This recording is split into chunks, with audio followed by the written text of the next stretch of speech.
السلام علیکم احباب، آپ کا میزبان چودھری محمد اکرام ظفر ایک نئی اطلاعی ویڈیو کے ساتھ آپ کی خدمت میں حاضر ہے۔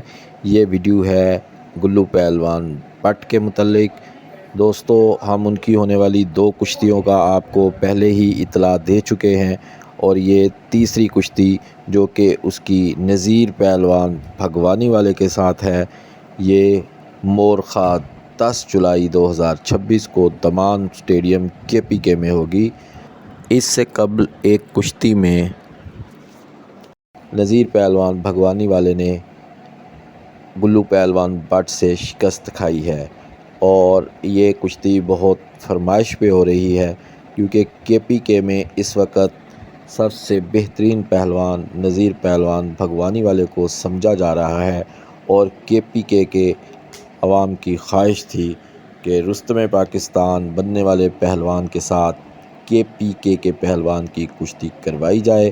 کشتی طے ہو چکی ہے، مورخہ 10 جولائی 2026 دمان اسٹیڈیم KPK۔ نمائندہ چینل چودھری کشتی چینل۔ اگر آپ کو ہماری ویڈیوز پسند آتی ہیں تو چینل کو لائک، شیئر اور سبسکرائب کیجیے۔ شکریہ۔